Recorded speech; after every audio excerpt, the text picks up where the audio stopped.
Dear Maya, it's Sunday. I woke up from a dream this morning, and in my dream there was somebody who I haven't spoke to, or well, I haven't seen them since the last day of high school.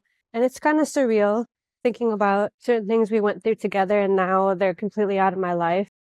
I think I just got kind of angry. This might be a little bit jumbled, but I was angry, so I worked out a little bit. Then I went running for about 3 miles. When I was running, I was just thinking about how and why I'm so angry, and how I just think I was like a born or angry person. I think it maybe comes down to my birth parents. Like when I say things like this, I'm not blaming them. I'm not upset. I'm not angry at them or feel anything negative against them. I think it just is what it is. They were going through a really hard time. My birth mom indefinitely hates my dad, and it's just such a toxic relationship, just filled with like anger and love and lust and so much.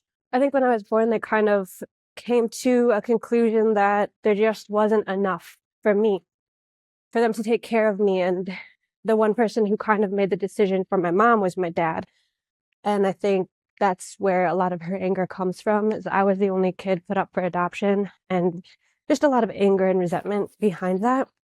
So that's kind of the conclusion I was making while I was running, and wondering why I'm such an angry person, because I was just born into a lot of negative feelings. I was in my mom's room when there was a lot of negativity going on.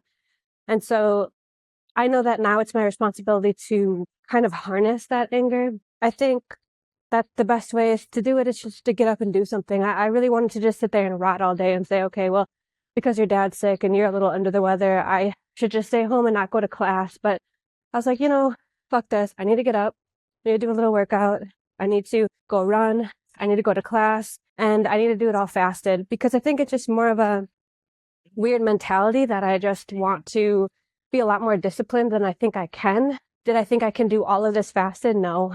I feel like I'm going to pass out, but I pushed myself to do it because I know I can do it, because I know I can harness that anger into doing something better with myself and with those emotions. Now I'm going backwards a little bit to think about that person who I had the dream about.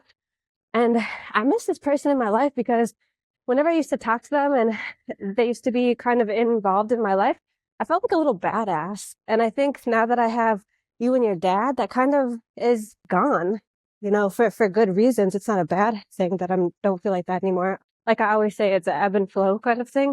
And I think I don't take it for granted. I think I just miss kind of that version of me. But I think the coolest thing is kind of getting it back. And that's kind of what I'm doing now, is taking martial art classes and kind of funneling a lot of these emotions into something that I can actually like see the results of it. And I'm just sitting here like, damn, why didn't I do this sooner? I was scared. I was so scared to start classes and to do these things with other people, because I'm not the best with taking direction with multiple steps. And I've done like kickboxing classes and such before, and that just was overwhelming. But this is really cool, and I really enjoy it. And I just wanted to stop in and say a lot of things are up and down, and I think that it's okay. We go ever forward, because that's the only way we can go.